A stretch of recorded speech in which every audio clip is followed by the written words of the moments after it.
Hello everyone, কেমন আছেন সবাই? আশা করি সবাই ভালো আছেন। দেশে এবং প্রবাসে যে যেখান থেকে আমার এই ভিডিওটি দেখছেন সবাইকে অনেক অনেক ভালোবাসা এবং সবার জন্য শুভকামনা।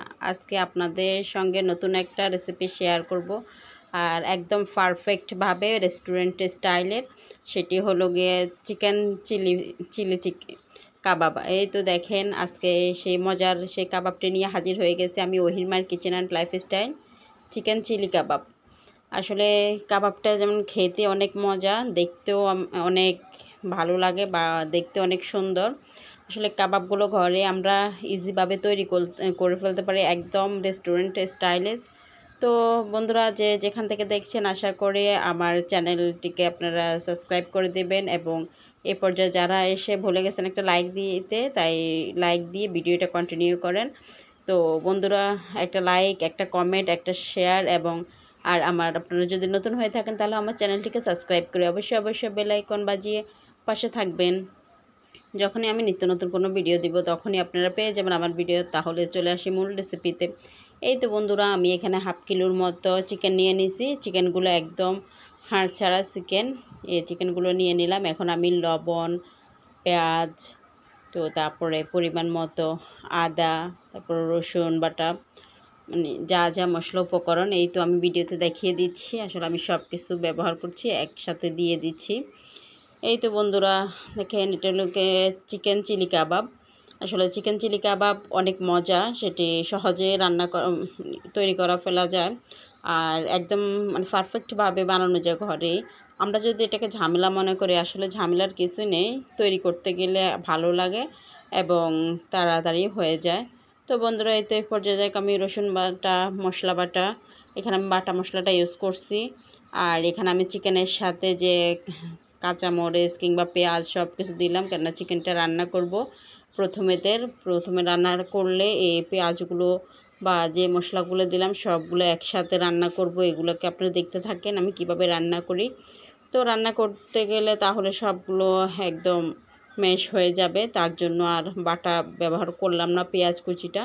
আপনারা চাইলে ইচ্ছে করে আপনারা একটু ঘনত্ব বাড়ানোর জন্য পেঁয়াজটাকে বেটেও দিতে পারেন। এই তো বন্ধুরা, এই পর্যায়ে আমি হলুদ মরিচ দেওয়ার পরে এখানে আমি কাবাব মশলাটা ব্যবহার করলাম। এখানে কাবাবের যে মশলাটা আছে, রাঁধুনি কাবাব মশলা, আমি সেটা থেকে 1 চামচ দিয়ে দিলাম। এই কাবাব মশলাটা আসলে প্যাকেটটা দেখাতে পারিনি, তো আসলে সে প্যাকেটটা দেখায়নি, এই জন্য যে আপনারা বুঝে নেবেন।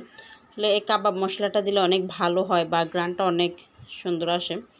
আর চিলি কাবাব বলতে আসলে আমরা স্পাইসি বুঝি, তো এই মশলাগুলো দিলে এখানে গ্রানও আসে এবং সেখানে অনেকটা স্পাইসি থাকে। তো এই পর্যায়ে আমি তেল দিয়ে এই সবগুলো উপকরণকে একসাথে হাতের সাহায্যে মেখে নিব। যদি কোনো চামচ কিংবা স্পেচালা দিয়ে মাখি তাহলে কিন্তু আসলে পারফেক্টভাবে মাখা হবে না। তার জন্য আমি হাত দিয়ে ভালোভাবে একদম ডলে ডলে সবগুলোকে একসাথে মেখে নিচ্ছি। যেহেতু তেল আর মশলাপাতি সবই এখানে দিয়ে দিলাম, তো একসাথে ভালোভাবে এগুলোকে মেখে নিতে হবে।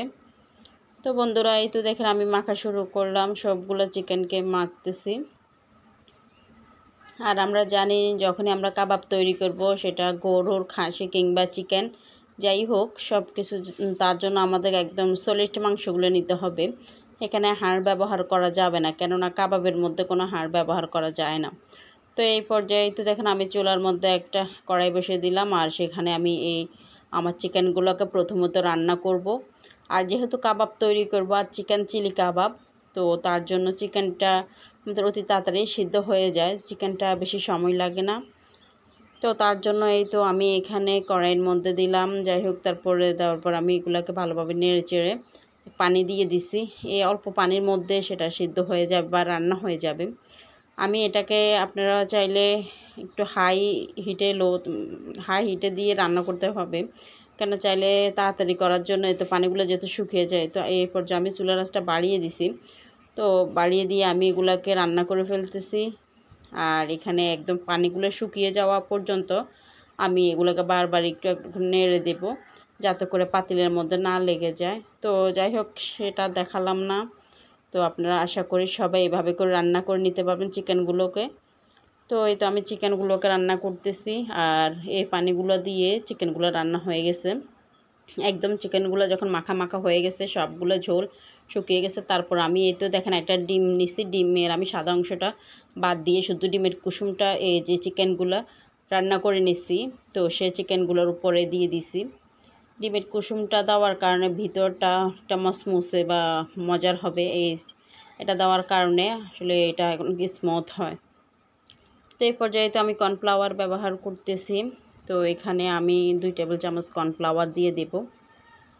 আর আমরা যখন কাবাব তৈরি করি তখন কর্নফ্লাওয়ারটা ইউজ করলে ভালো হয়, অনেকজন আটা ব্যবহার করে।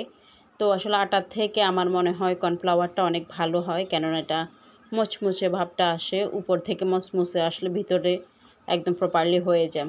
তো এই পর্যায়ে আমি চামচ বা অন্য স্প্যাচুলা দিয়ে না নেড়ে আমি হাত দিয়ে মাখা শুরু করলাম, যেহেতু এগুলো একটু আঠা আঠা হয়ে যায়, এখানে কর্নফ্লাওয়ারটা ব্যবহার করার পরে একটু আঠালো আঠালো ভাব থাকে। তো তার জন্য এই তো আমি হাত দিয়ে এগুলো সবগুলোকে মেখে নিচ্ছি। যাই হোক, এই তো দেখেন আমার মাখা শেষ। তো এখন আমি যে চিলিটা এখানে চিলি পেস্ট করে রাখছি সেটা দিয়ে দিলাম। তো আসলে কাবাবের মূলত স্পাইসি হলে মজা, যেহেতু আমার বাচ্চারা খাবে তার জন্য আমি একটু কম দিলাম। আর আপনারা যখন খাবেন তখন আপনারা আপনাদের ইচ্ছে মতো ঝাল ব্যবহার করতে পারেন। তো যাই হোক, তো এই পর্যায়ে আমার প্রায় মাখা শেষ, সবগুলো উপকরণ দেওয়া হয়ে গেছে। তো এই পর্যায়ে তো আমি একটা প্যান বসাই নিয়েছি, এখানে তেল দিয়ে দিছি ডুবো তেল। সে ডুবো তেলে একটা একটা করে আলাদা আলাদা করে ছাড়তে হবে, আর সবগুলো একসাথে দেওয়া যাবে না, যাতে না হলে এগুলো সবগুলো দলা পেকে যাবে, আর দলা পেকে গেলে ভালো হয় না। তো তার জন্য একটা একটা করে আলাদা আলাদাভাবে দিতে হবে। তো এই পর্যায়ে যাই হোক আমি দিচ্ছি। তো বন্ধুরা, এই পর্যায়ে আবারও এসে তোমাদের কাছে অনুরোধ, যে যেখান থেকে আমার রহিমার কিচেন অ্যান্ড লাইফস্টাইল দেখছো, আশা করি একটা লাইক কমেন্ট শেয়ার করতে বলবে না, আমার চ্যানেলটিকে সাবস্ক্রাইব করে পাশে থাকবে। আর আমার যদি ভিডিওটির কোনো অংশ ভালো লেগে থাকে তাহলে অবশ্যই তোমাদের মূল্যবান মন্তব্যটা কমেন্ট বক্সে রেখে যাবে। আর তোমাদের এক একটা কমেন্টসে আসলে আমরা অনেক ভিডিও বানাতেও অনুপ্রাণিত হই, বা অনেক ভালো লাগে যখন দেখি যে বন্ধুরা আমাদের কমেন্টগুলো মানে আমাদের ভিডিও নিয়ে ভালো ভালো মন্তব্য করো বা কমেন্ট করো, তখন অনেক ভালো লাগে। আসলে মনে হয় যে ভিডিও সার্থকতা ফিরে আসে। আসলে জীবনে তো আমরা অনেক কিছু চেষ্টা করি বা অনেক কিছু করার জন্য আগ্রহী, তো তারপরেও যাই হোক, চেষ্টা করার তো শেষ নেই, বলে যে শেখার শেষ নেই, চেষ্টা করার শেষ নেই।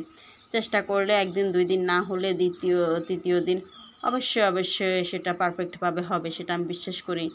এক দেখাতে বা এক পাড়াতে যে সবার হয়ে যাবে তা কিন্তু তা নয়। তো একটু চেষ্টা করলে বা একটু ভালোবাসা দিয়ে আন্তরিকতা দিয়ে যদি যে কোনো কাজ করা হয় বা সেটা একদম প্রপারলি হয় আমার মনে হয়। তো বন্ধুরা যাই হোক, আমি তো একটা স্পেশালি দিয়ে এগুলোকে ভালোভাবে পিট উপিট করে নেড়ে নিচ্ছি। তো তারপরে যাই হোক, দেখো এই তো ফাইনালি আমার কাবাবগুলো ভাজা হয়ে গেছে, চিকেন চিলি কাবাব। এগুলা আসলে একটু ঝাল বাড়িয়ে দিলে এটা খেতে দুর্দান্ত লাগে। আর কাবাবগুলো এই তো দেখো দেখতে মানে ভাজা থেকে উঠাতে দেখতে বোঝা যাচ্ছে যে এগুলো কত স্পাইসি হয়েছে, আর এগুলো অনেকটা মসমসে। এগুলা যেহেতু কর্নফ্লাওয়ার ব্যবহার করছি তার জন্য মসমসে ভাবটা আছে। তো দেখো এই তো আমি সবগুলো একটা প্লেটে বা একটা ডিশে তো উঠিয়ে নিলাম, আর এগুলোকে একটা একটা করে উঠিয়ে নিতে হয়। নিচ্ছি, এই তো দেখো ফাইনালি এই তো আমার চিকেন চিলি কাবাব রেডি। আর এই চিকেন চিলি কাবাবটি আসলে দেখতে অনেক লোভনীয়, আর খেতে তো মাশাআল্লাহ দুর্দান্ত। আমি একটা ভেঙে দেখাচ্ছি, এই তো দেখো এটা কতটা মসমসে হয়েছে, এটা অনেকটা মসমসা। আর এই কাবাবগুলো যদি সসের সাথে ব্যবহার করা হয় বা খাওয়া হয় তাহলে তার তো কোনো কথাই নেই। এই তো আমি এখানে স্টার লাইনে যে টমেটো সস কেসটা আছে আমি এটা ব্যবহার করি। এই টমেটো সসটা আমার কাছে অনেক অনেক ভালো লাগে, তার জন্য আমি অন্য সস থেকে এই সসটা বেশি ব্যবহার করি। আমার বাচ্চারা তো অনেকটাই মানে খায় বা অনেক ফেভারিট আমার বাচ্চাদের, তার জন্য আমি ঘরে তৈরি করি। তো বন্ধুরা, যদি তোমাদের কাছে ভালো লেগে থাকে তাহলে অবশ্যই আমার ভিডিওটিকে লাইক কমেন্ট করে পাশে থাকবে। আর তোমরা অবশ্যই ঘরে তৈরি করবে। এটা ঘরে তৈরি করতে একদম সহজ, শর্টকাটে আমাদের ঘরে থাকা মশলা উপকরণ দিয়ে আমরা সেটাকে ইজিলি বানিয়ে ফেলতে পারি। আর এভাবে করে বানিয়ে নিলে আসলে কোনো রেস্টুরেন্টে গিয়ে খেতে হয় না। আর যদি ঘরে কোনো মেহমান চলে আসে তাহলে হঠাৎ করে তাকে এভাবে করে যদি বানিয়ে দেওয়া হয় বা খেতে দেওয়া হয় তাহলে অবশ্যই মেহমান অনেক খুশি হবে, বা তোমার সুনাম না করে থাকতেই পারবে না। এই পর্যায়ে দেখো আসলে কতটা ভালো লাগছে। তো আমি তো এটা একদম ইজিভাবে তৈরি করে ফেলতে পারি। তো বন্ধুরা তোমরা চেষ্টা করবে। আর আমার ভিডিওতে আমি বিস্তারিত বলার জন্য চেষ্টা করেছি, আশা করি তোমাদের সুবিধার্থে। তো বন্ধুরা যদি তোমরা চিকেন চিলি কাবাব না বানাতে পারো, তাহলে আশা করি আমার ভিডিওটি দেখে শর্টকাটে শিখে নেবে। তো বন্ধুরা আশা করি সবাই আমার ভিডিওর পাশে থাকবে। তো তোমরা কে কোথা থেকে দেখছো ভিডিওটি একটু কমেন্টে জানাবে। বন্ধুরা পাশে থাকবে, সঙ্গে থাকবে, সবসময় ওহিরমার কিচেন অ্যান্ড লাইফস্টাইলের সঙ্গে থাকবে। বন্ধুরা যে যেখান থেকে দেখছো সবাইকে অনেক অনেক শুভেচ্ছা জানিয়ে আমার ভিডিওটি শেষ করলাম। আল্লাহ হাফেজ।